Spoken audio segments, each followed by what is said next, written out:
Was my lovely daughter. As she said before, she is going to be leaving, and it'll be 10 days from today. She'll be going to Australia with YWAM, and thank you so much for all the support that all of you have given. Rennie and I will be empty nesters then. So there'll be freedom found when we, no, I'm sorry, just when we let her kick that. That's not what I'm speaking about. I really miss them. It's a whole different season.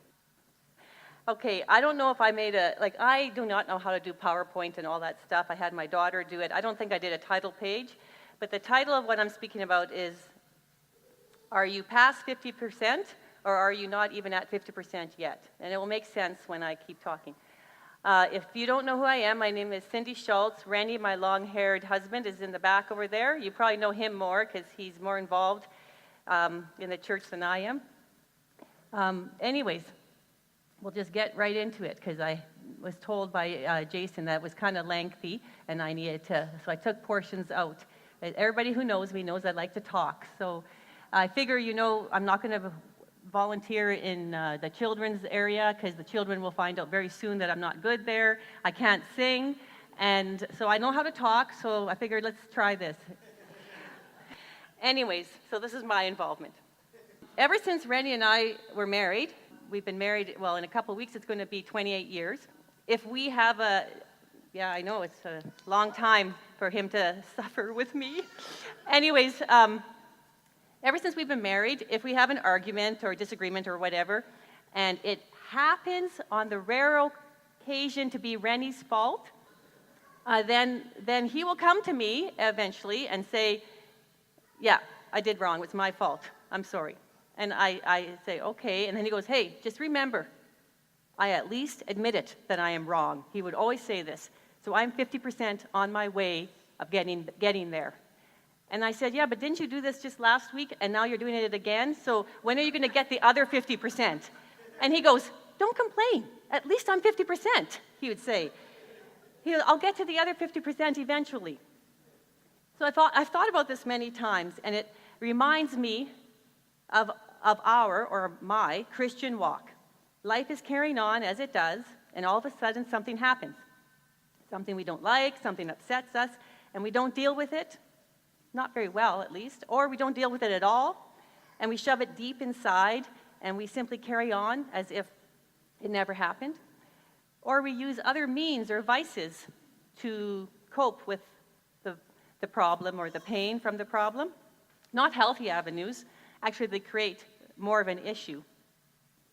So I was reading in the Bible, and I found that problems are a given in our lives. Even though some of us think that we should be problem-free, problems are a given. John 16, verse 33, Jesus is speaking with his disciples, and he says, these things I have spoken to you, that in me you may have peace. In the world you will have tribulation, but be of good cheer. I have overcome the world. So it says to be guaranteed that there's going to be tribulation. I like to look up words and find out their meanings. And tribulation, when I looked it up in the dictionary, it was not reassuring. Words like suffering, misery, unhappiness, heartache, grief, pain, agony are just a few of the words that were used to describe tribulation. But then Jesus says to be of good cheer, as he's overcome the world. And I'm glad that he's overcome the world. I wouldn't be here if he hasn't overcome the world.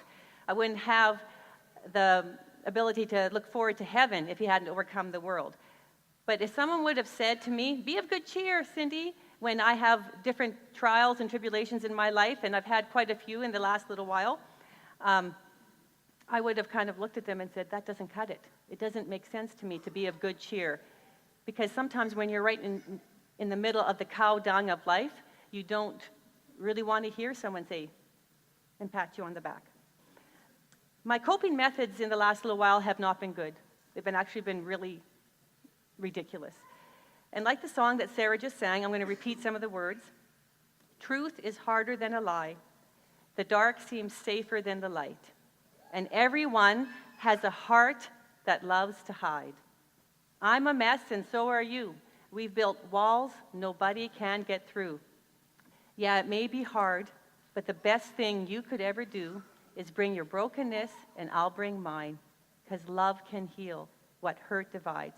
and mercy's waiting on the other side, if you're honest.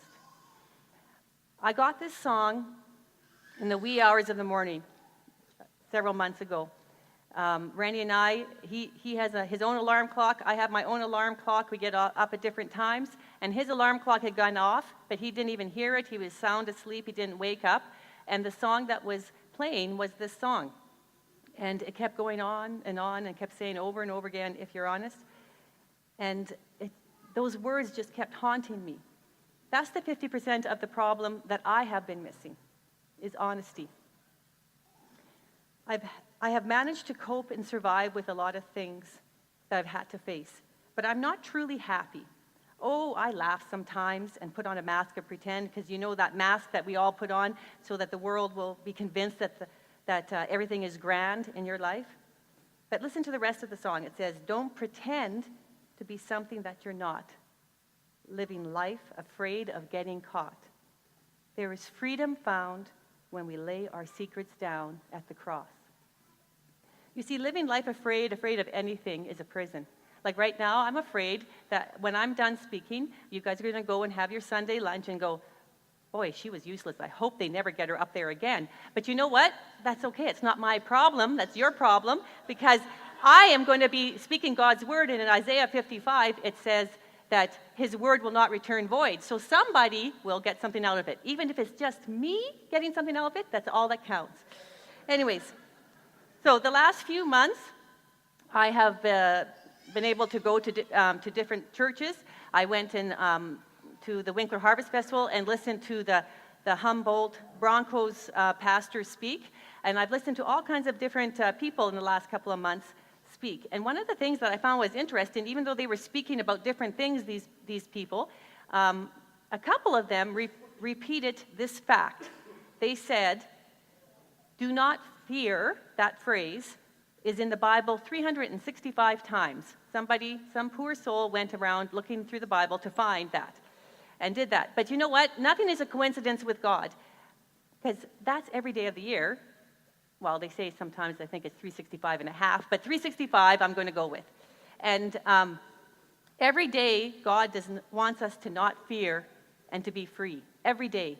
That's how I'm taking that little phrase that is in the Bible that many times. So I've had to ask myself some tough questions lately. Why do I stay where I am? Why do I pretend?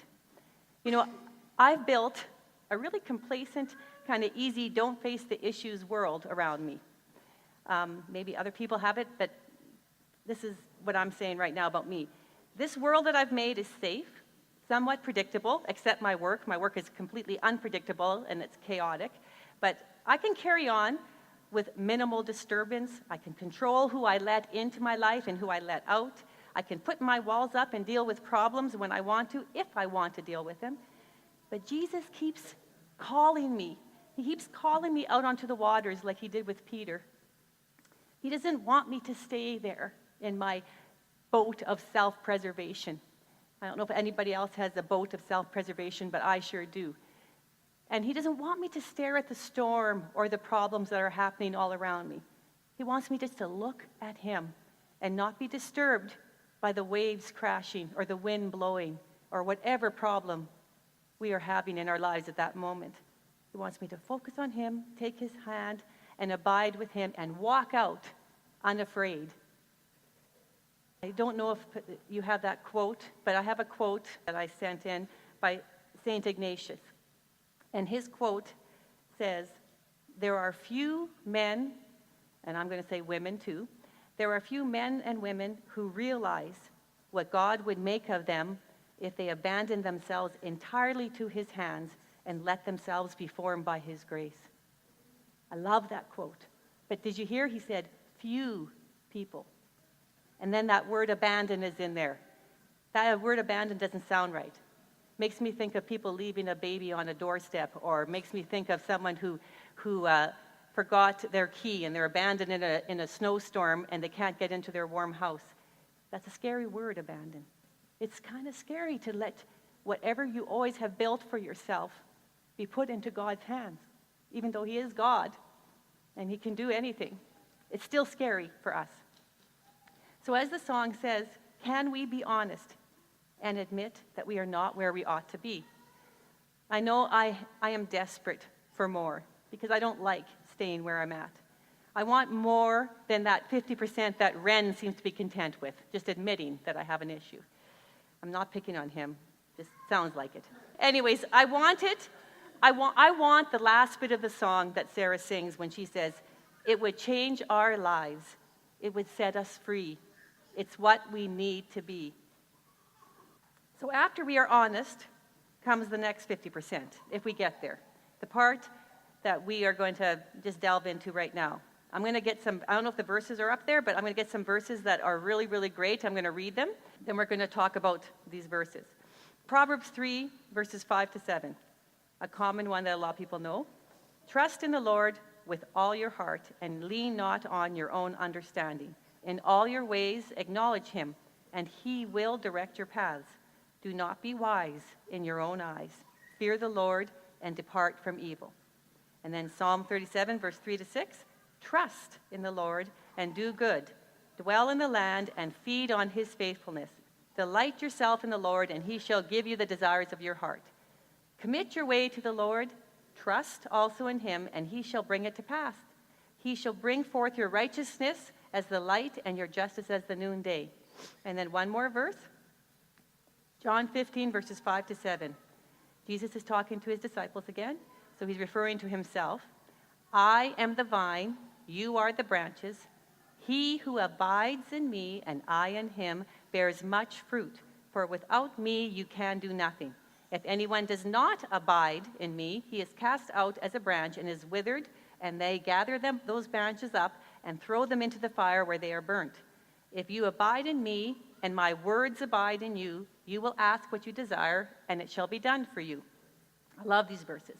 They have a lot of words, but the words that ring out clear to me are two words that come out over and over again. They're repetitive. It's trust and abide. Again, I looked those words up in the dictionary. Trust. Trust means a firm belief in the reliability, the truth, or the ability or strength of someone or something. So a belief, a strong belief in something or someone. So to me, it would be like if you're rappelling off the side of a cliff, you are trusting that rope's going to hold you. Abide means to remain, continue with, or to stay and to make your home within.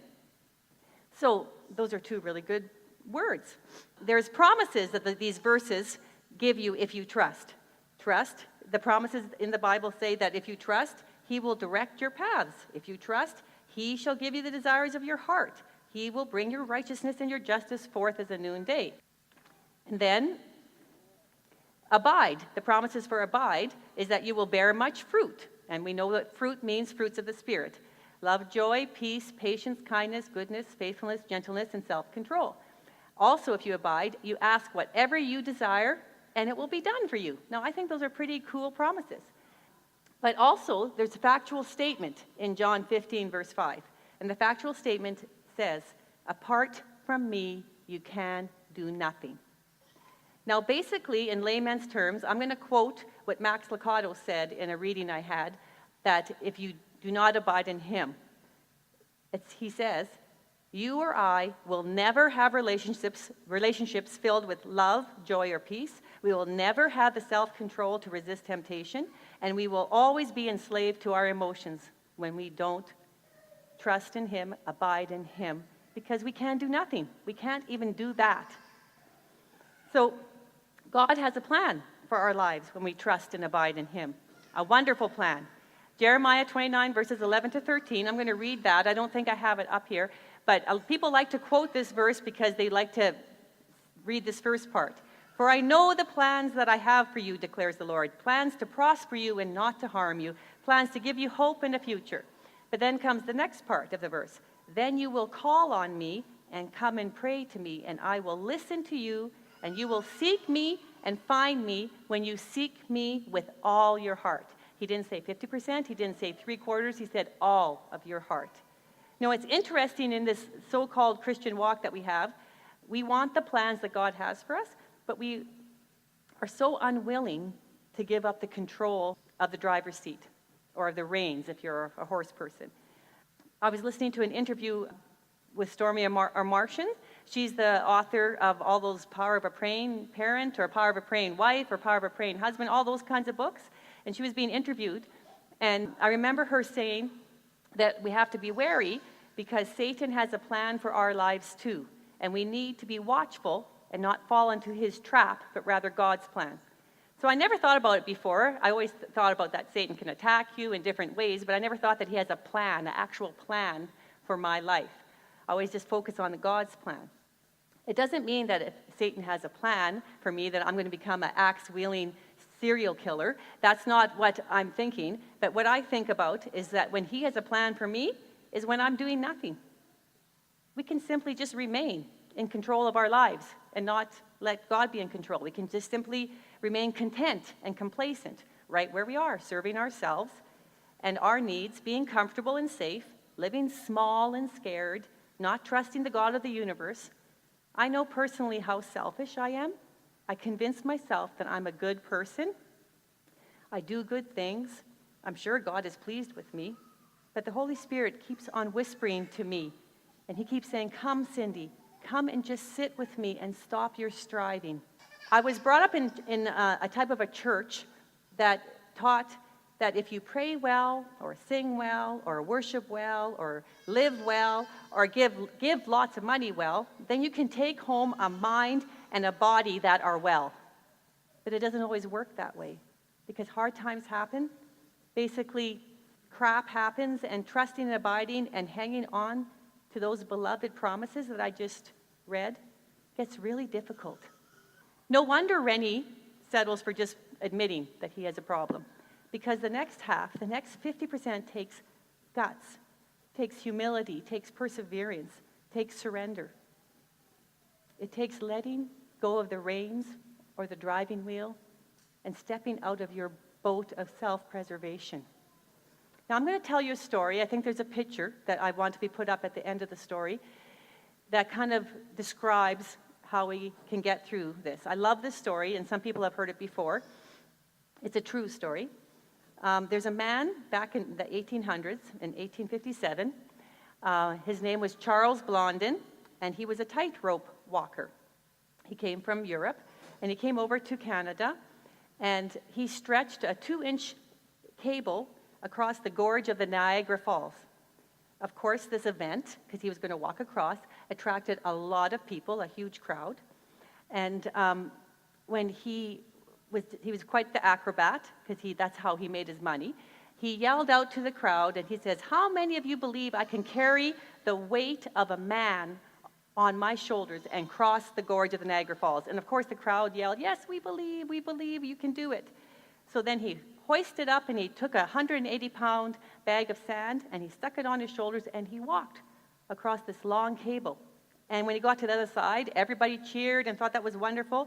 But then Blondin yelled again, how many of you believe I can actually carry a man on my shoulders?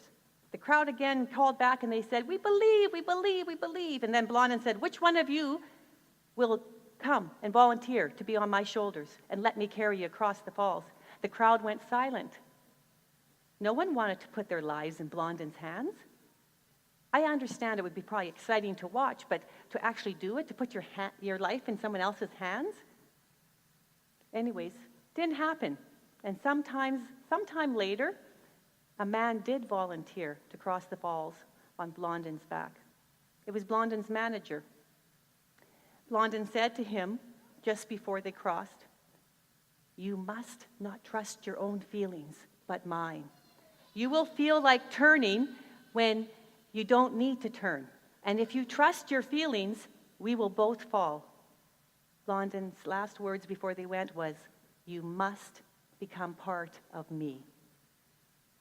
I thought that was one of the best analogies about getting through this life with Jesus. Think of that. That's the only formula. And they did cross successfully, and I find it interesting it was his manager, because his manager knew him well. And to me, when we know God well, he will take us places we never thought we could. He will take us through things we never thought we could. So, I'm going to make a formula for you guys to remember. Trusting and abiding, or TNA. And I know TNA has been used for bad things in the past, but I want TNA to be remembered as trusting and abiding. And if you trust and abide and do TNA with a little 2 on top and call it TNA squared, you will have true abundant living. So trust times abide equals true abundance. John 10 verse 10 says, "The thief comes to steal, kill, and destroy, but I," Jesus says, "have come to give you life and to give it abundantly." Jesus did not die for you to have a mediocre life. He didn't save you to tame you. He came so you could walk across gorges. How? By complete dependence on him. Losing control and resting in him. The secret to abundance is not about self, but about dying to self. Abundance isn't about having as much as you want. Abundance is about having as much of God as you want. We choose how abundant we live. We choose how much we seek him and trust him. Living for myself has only brought me discontentment, worry, and strife, and has caused me to hurt a lot of people. One more verse. Isaiah 30, verse 15. We discover rest when we cease from striving. Your salvation requires you to turn back to me and stop your silly efforts to save yourselves.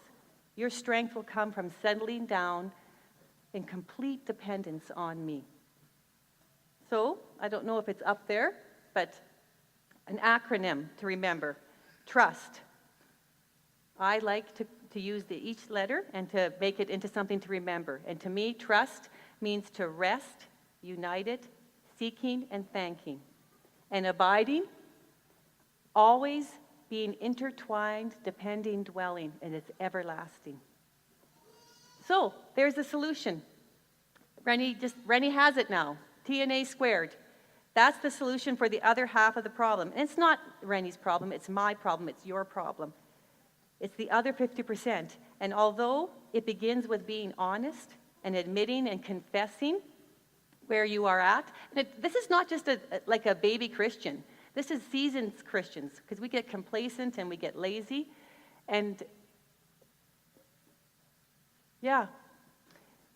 So the next 50% may involve some letting go, or maybe forgiving someone finally, or forgiving yourself finally, or simply just slowing down in this chaotic world.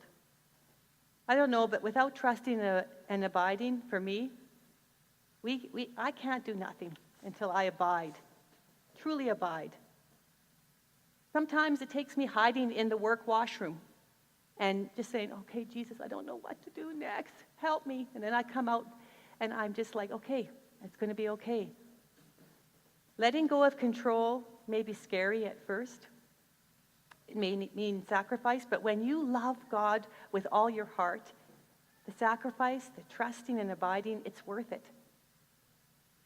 But isn't that it? What you are in love with in your life decides everything about your life. So if you love yourself more than you love God, you know which path you're taking. Love decides everything. Sarah's going to come up and sing another song that kind of summarizes all of this. And that's going to, after she finishes singing, it's going to close the whole, like everything's going to be done. I just want to challenge you this week.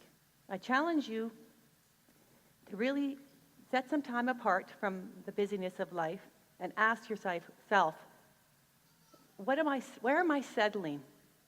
Who's really in control of my life? Me or God? And am I willing to be honest and admit that? And am I willing to get past that 50% and go the rest of the way with him? So before she sings, I'm just going to pray, and that will close our service. Heavenly Father, I just thank you so much for your word. I thank you so much where you guide us and teach us. And I just pray that each one of us would truly learn in our life how to trust and abide with you and have that true abundant living. Help us not to keep on slipping back into the ways of the world. Help us to look to you and give you our all. Thank you, Heavenly Father, for what you will do. Amen.